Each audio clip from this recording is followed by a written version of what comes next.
Guys, good morning. This is Pinoy Transporter. I'm here right now at Amak Car Wash, located at the foot of Pantaleon Ridge corner, Barangka Drive here at Mandaluyong City. Well, I'd like to share with you again what's supposed to be the proper way of cleaning your car during a car wash. Come on, let's go.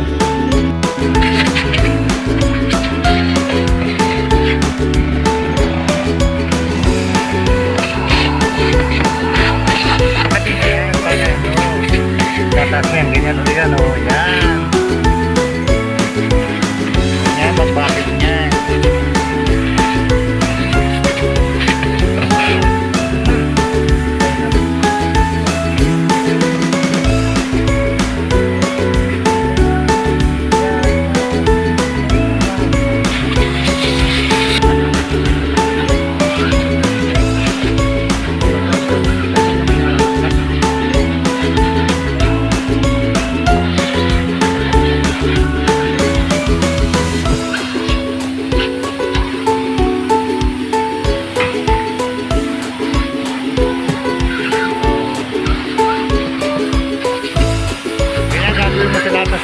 Para very good ka.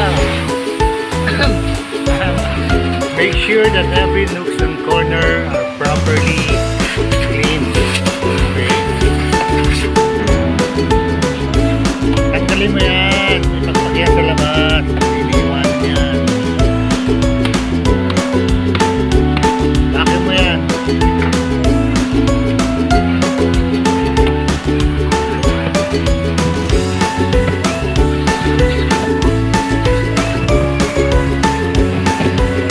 Yung likod. Yun.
Supposed to be the proper way of letting your car be clean.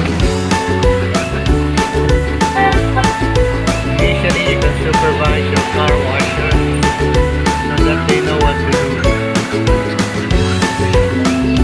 Ako na sabi ni Bella. Yan. Alam mo ba na bubuksan yan?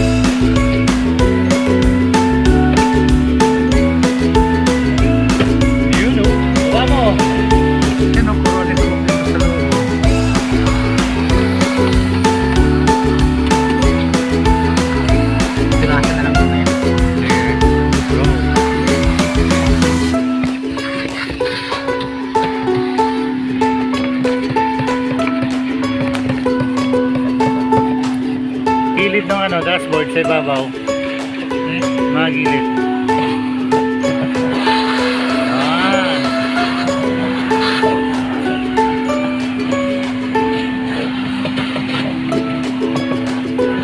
Yung vent ng hangin. Sa aircon. Yan. Very good. Even the trunk should be included part of the process. At pati lang pinababakit na rin. Especially not used in the passenger's car. Time to time, lalagyan ng mga kain. So you have to make sure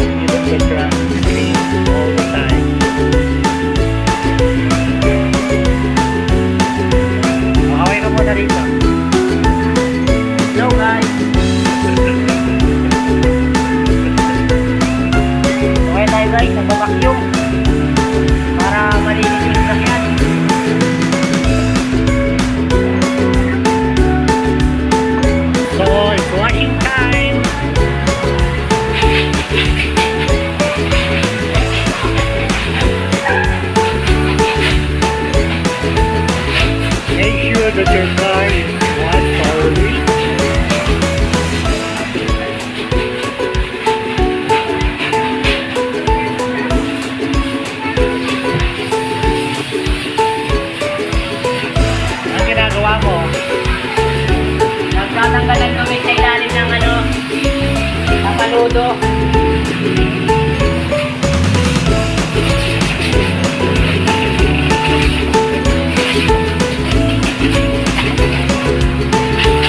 Putik yan, ha? Hawakan mo mga ito.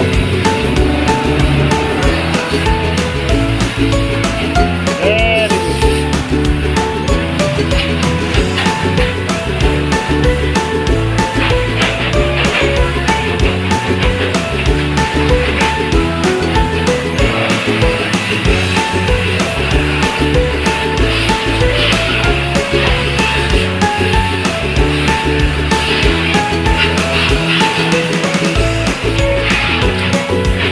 O, yung grill, tirahin mo.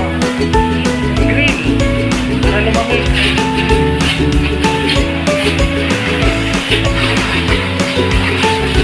Kita mo, dumi.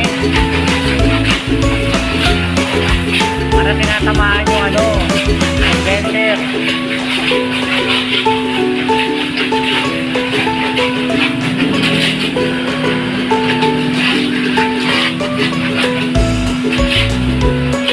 Very good. Sabunan time. Kanina paligo, ngayon sasabunin na po natin ang sasakyan. Ang maganda rito sa car wash na ito, pulido silang magtrabaho.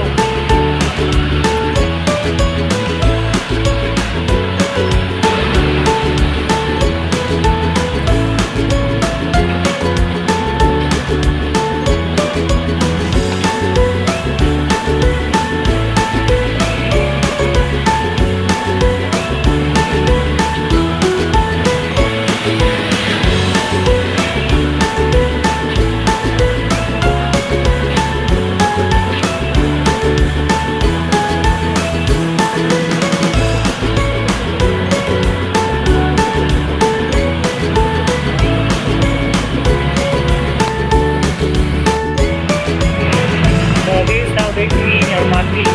Okay. After sabunin, you have to clean it thoroughly.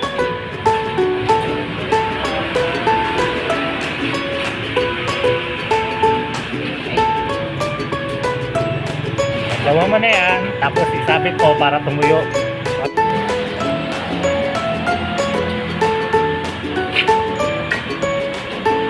So sa pagsabon po ng ilalim at ng gulong, make sure na hiwalay yung basahan sa gulong. Unahin mo nang linisin yung gulong, sinasabon, ilalim, ang fender. Make sure na malinis laban sa mga putik. Take note guys, make sure na yung ginagamit na pangmunas ng gulong ay hindi yun ang ginagamit sa pangpunas sa body ng sasakyan.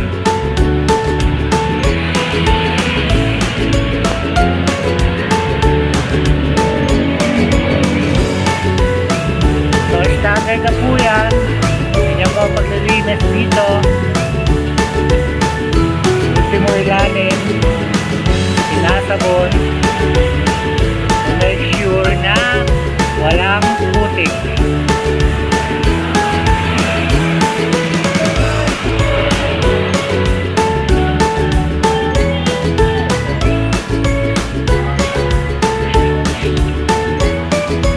Very good. Ang dami mo. Walang patuli-tuli sa ilalim ng gulong. Very good. So guys, it's time after the shampooing. Yan, nabanlawan na. It really takes a process. Hindi pwedeng shortcut. Lahat naman, pag sinabi natin yung standard, dapat be done properly, step by step. Iinit ng ilalim.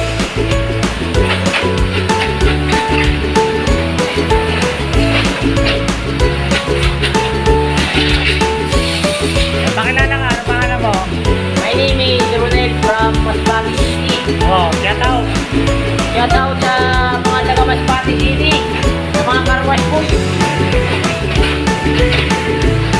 Okay.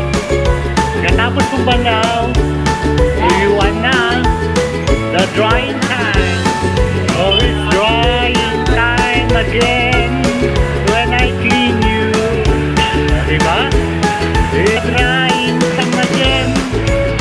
you feel guwapo. Diba?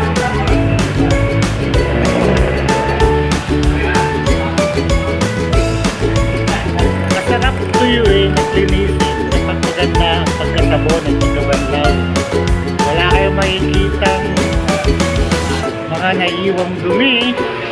So, konting haplos lang, okay na.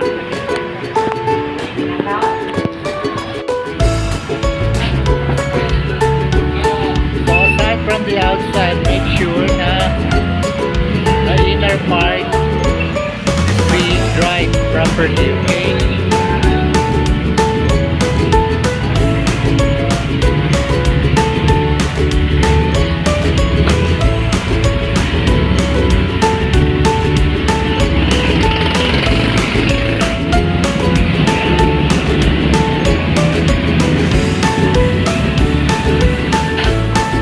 Yan o, tumutulo o. Then, so we have to make sure yung mga tinanggal bago ibalik, totally dry, okay? Pagsabihan niyo yung mga car wash boy na nagpapakpag at saka naghahampas ng mga mating, hindi dapat pinapakpag yun o hinahampas sa pader.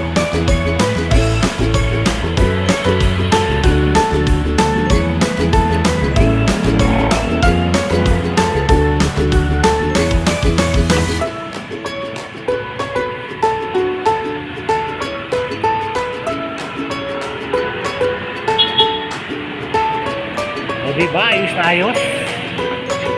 Very good. Even the carpet inside the car dapat should be cleaned properly. Dry cleaning.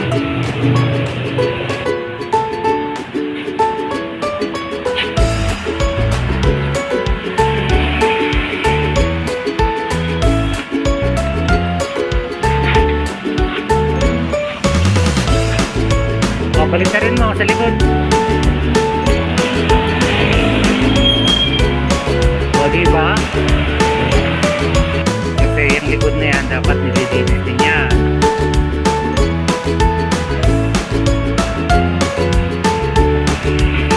Kasi yung mga matik dapat hindi nahampas sa pader, okay? Tinutuyo. Kasi yung ibang car wash hinahampas nila para matuyo. It will damage the matting itself. Kaya dapat you are to request them na bago ibalik yung mga car matting, they dry it properly. Nagdagdag po ako additional work sa kanila. Tinatawag kong stylings. Meron na akong pump ko na ini-spray panel at mga sides na bupunatan para maging mabango sa sasakyan.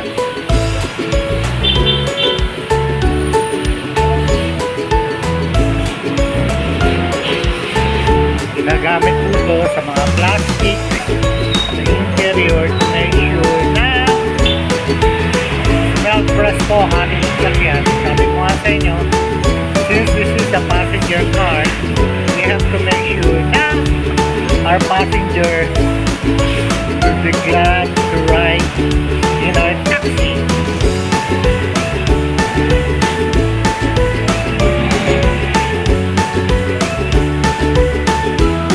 Hindi po usual part ng car wash, pero you can request your car wash boy to do it for you. Sabi ko nga po, kung gagawa rin lang tayo, make sure it's always the best. Ito po yung final stage ng car washing. Meron pa pala mami ang entire blocking.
the wheel is properly coated.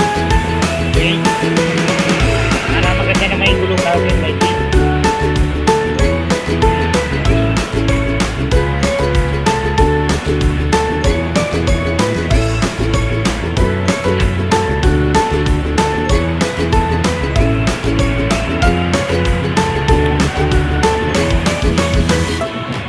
Ito, dagdag na to, lambing na lang to sa mga car wash, okay?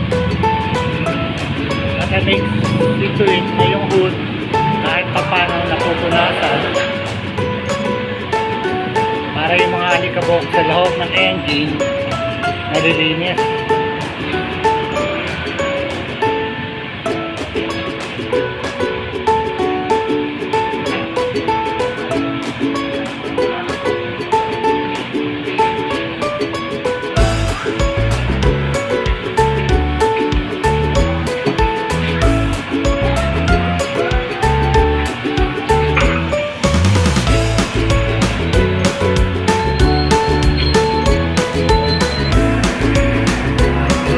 Malinis na at mabango ang ating sasakyan. Ready to serve. So guys, nakita nyo paano dapat nililinis ang ating passenger car. Now, smells good and clean and ready to serve our customers. Again, here's your folks, Pinoy Transporter, signing off. Thank you. Bye.